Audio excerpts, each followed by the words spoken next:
Днес е 17 октомври 2013 година, втория ден на специализираната изложба Клопис. По този повод си говорим с господин Георги Чакъров, управител на фирма Фактор БГ. Здравейте! Кажете ни, моля, какво ново предлагате вие на посетителите на изложбата тази година? Тази година Epson представя, ние като представители на Epson показваме две нови продуктови линии в портфолиото на фирмата. Това са сублимационните принтери серията SureColor F 6000 и 7000. Един от които по-малкият е на ширина 44 инча, 112 см, а по-големия в дъното виждате, който е с ширина 1,62 см. И двата принтера са индустриални, т.е. пригодени за натоварена работа в 24-часов режим. Второто нещо, което според мен е интересно, това е текстилният принтер за директен печат върху текстил, т.е. светли и тъмни фланелки от памук и смеси памук, полиестер и така нататък.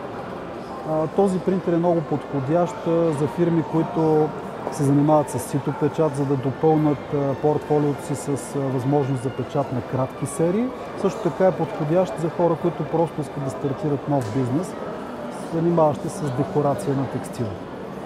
Други интересни неща, макар и не е чак толкова световна новост, това са солвентните принтери, т.е. машини предназначени за външна реклама, като акцентът е в модела SureColor S70, който е всъщност солвентен принтер с фотографско качество. Друго важно предимство, това са изключително достъпните цени на оригиналните мастила, които позволяват на фирмите, които работят с тези машини, да получат конкурентна цена на крайния продукт, без да жертват качеството и без да работят с китайски и други материали, които са с без гарантиран произход. Външният печат и този върху текстил ли са бъдещето на вашия сектор? За мен е трудно да преценя точно какво е бъдещето. Ние предлагаме цялото портфолио от професионалната техника на Epson и определено те инвестират в тая насока. Солвентните машини бяха нова продуктова линия преди 2 години, която излезе на пазара и общото има определен успех. Текстилният печат определено е нещо, което има голяма перспектива. Дигиталният текстилен печат. Той като цяло е дигитализиран. Текстилният печат може би не повече от 10%.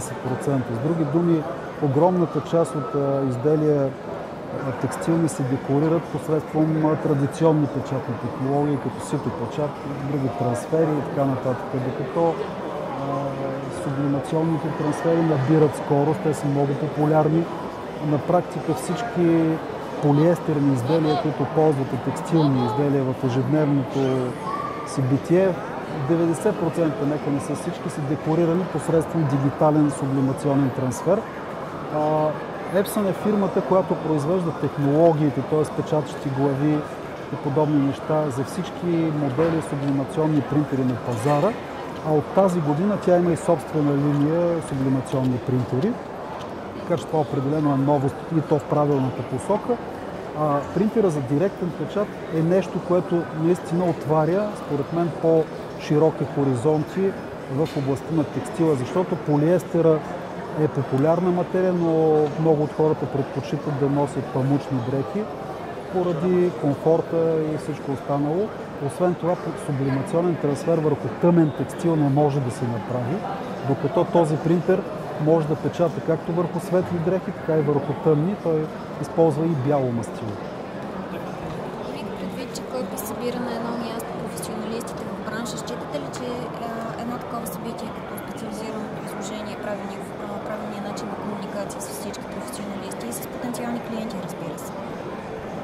За мен начинът е добър, защото това, което виждам последните 2 години, определено е развитие в правилната посока. Хората бяха загубили преди 2-3 години увереност, че има смисъл от изложението като цяло в бранша.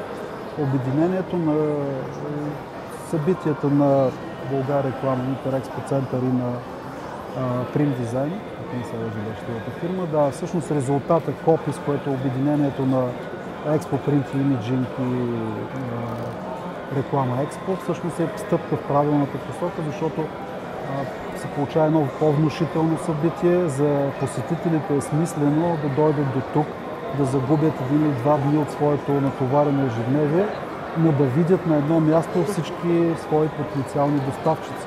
Докато разбиването на малки групи, специализирани изложения, все пак нашия пазар е твърде малък, за да бъде твърде тясно специализиран. Общо взето всичко, що касае печатни комуникации, визуални комуникации, реклама и всичко от този род би трябвало да бъде на едно място. Поне до тогава, докато пазара не се развие достатъчно, че да изисква по-тясна специализация. Благодаря ви много, желаем ви успех на изложението и за напред. И аз ви благодаря за вниманието. Това беше от втория ден на изложба Копис в Интерекспо център София.